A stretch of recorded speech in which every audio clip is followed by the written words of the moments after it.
Hey everyone, it's Julianne here for Trinity Stamps and welcome back. I'm back this week to show you how I created this super cute and oh so scary Halloween candy monster. And the products I'm going to be using today include the Autumn Sentiment Stamp Set, the Harvest Candy and Flower Bucket Die Set, and to create my monster I'm going to be using one of my favorites, the Make a Monster Die Set, along with some Distress Oxide inks in the colors Carved Pumpkin, Black Soot, Wilted Violet, and finally some Barn Door. And then for my ink blending today, I am going to be using my Trinity blending bar along with my blending brushes. So let's get started. So I did do all of my die cutting off camera, so that way I could save some time in this video, since this card really is just all die cuts besides my two sentiments. I'm going to be starting out by adding some depth to those die cuts by doing some easy ink blending using some of my Distress Oxide inks. For the body of the monster, I used a decal edge die in order to die cut out a piece of purple colored cardstock. And to add some depth and detail to that die cut, so it doesn't look so flat, I'm going to be coming in with some Wilted Violet, and I'm going to be ink blending that color around the edges, fading that color in towards the center, since I do want to have his face be lighter than the rest of his body. Then to add even more depth, I'm going to be coming back in using some Black Soot, and I'm going to be adding that color just around the edges as well. And then I'll come back in with some more of that Wilted Violet in order to blend the two colors together. So once I finish up ink blending the body of the monster, I'm then going to be doing the same with his arms. Now these arm die cuts are a part of the Make a Monster die set. There are multiple different arms that you can choose from. These are just the ones that I picked for my card today. But I ran both of those through my die cutting machine with some more of that purple colored cardstock. And I'm going to be coming in with both that Wilted Violet and Black Soot again in order to add some depth to both of them as well. So once I finish up ink blending those arms, I really wanted to add some more texture to both my body and the arm die cuts. So what I'm going to be doing is I'm going to be adding some water spots to both. So I'm just going to be adding some water into my hand, and then I'm just going to be flicking that water all over both of those die cuts before picking up any excess water with a paper towel. Next, I'm going to be doing the same by adding some depth to my pumpkin die cut, but this time I'm going to be using the colors Carved Pumpkin and Barn Door. In order to create this jack-o'-lantern, I used the Harvest Candy and Flower Bucket die set in order to cut out some orange colored cardstock, and I used the jack-o'-lantern face die cut that's included in this die set in order to create his face. I just love this die set. You can actually use it all year long if you want to, and just not use the jack-o'-lantern die, and just use the bowl itself, and that makes a really nice base for all of your flower images. So once I have that all finished up, I'm now going to start working on assembling everything together for my card. So what I'm going to be doing here is adding some detail to those eyebrow die cuts.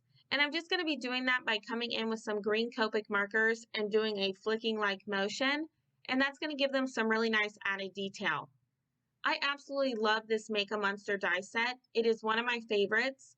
I love that you can just use certain dies that are included in the set, or you can use all of them, and each time you're going to get a completely different looking monster by combining the different eyes to the different mouths, maybe adding some horns. You can use different arms like I stated earlier.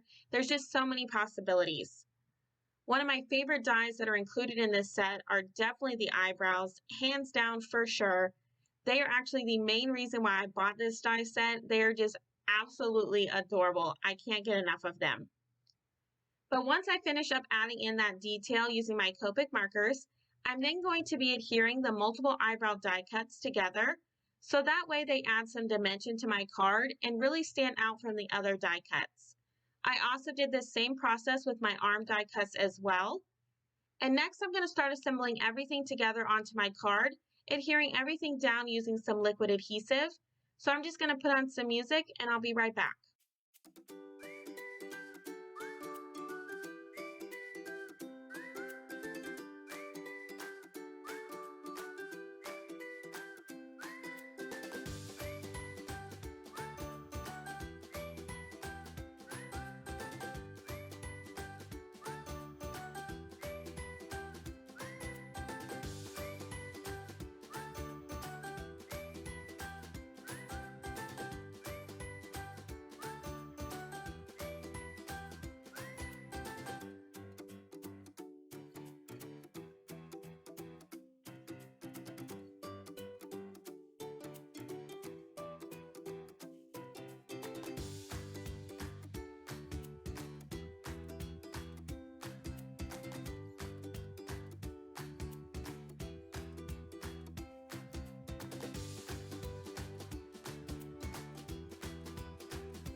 So what you saw me do there was adhere my jack-o'-lantern down to my card so that I could adhere all the candy behind it, but it just wasn't working and I wasn't getting the look I was going for.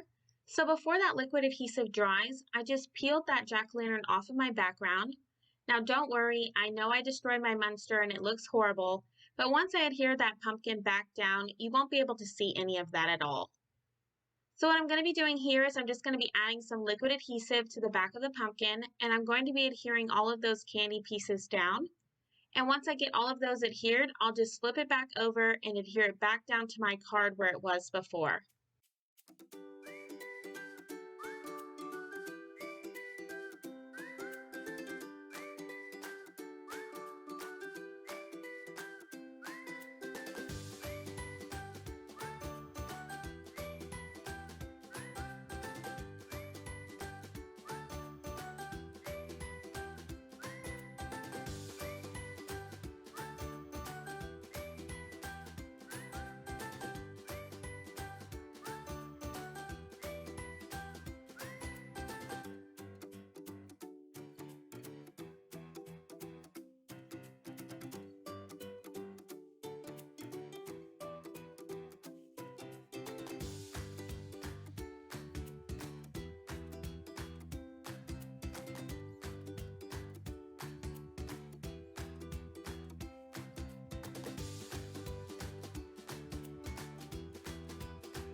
Now that I have all of my die cut pieces adhered down, I'm now going to be adhering my Munster down to a piece of black colored cardstock that I did trim down to A2 size, which is 4 1/4 by 5 1/2, and I'm going to be adhering him down using some foam adhesive in order to give my card some more added dimension. I'm then going to be coming in and adhering a few additional candy pieces down at the bottom of my jack-o'-lantern using some more of that liquid adhesive. And since this is a Halloween candy Munster, he definitely just needs all of the candy for sure. So once I get those last few pieces of candy adhered down, I'm then going to be coming in using some glossy accents, and I'm going to be adding that to each one of those candy pieces, and that's going to give each one of those candies a really nice shiny effect that will make it look as though they are candy wrappers. Now this is definitely an optional step. You can definitely skip this for sure, but I think it really adds something to my card. So while those glossy accents are drying, I'm going to finish off my Munster's eyes by coming in with some of the I've Got My Eye on You Munster Eye Sprinkles that Trinity Stamps offers, and I'm going to be adhering 2 of those down into the center of each one of my eyes. Next, I'm going to be adding my sentiments for my card, and for that I use the Autumn Sentiment stamp set to stamp out 2 of the sentiments onto some more of that lime green colored cardstock. And I'm going to be adhering the Trick or Treat sentiment to the outside of my card using some more of that foam adhesive. And then on the inside, I'm going to be adhering my second sentiment, which reads, May your candy bucket never run out of chocolate. I thought this sentiment was just perfect for my card. And I'm going to be adhering that sentiment on the inside of my card using some more of that liquid adhesive. And then since I do have plenty of those die-cut candy pieces still, I'm going to be adhering a few of those around my sentiment as well in order to complete the inside of my card. So once I have those last few things adhered, that's going to complete my cute and oh so spooky Halloween candy Munster card for today. I just love how he turned out, and I hope that you do too. I want to thank you all so much for stopping by and spending some time with me. If you liked this video, make sure to give it a thumbs up, as well as subscribe for even more card making ideas. If you are interested in any of the supplies I used today, they will all be listed and linked down below in the description box. And as always, I hope you have a wonderful day and happy crafting!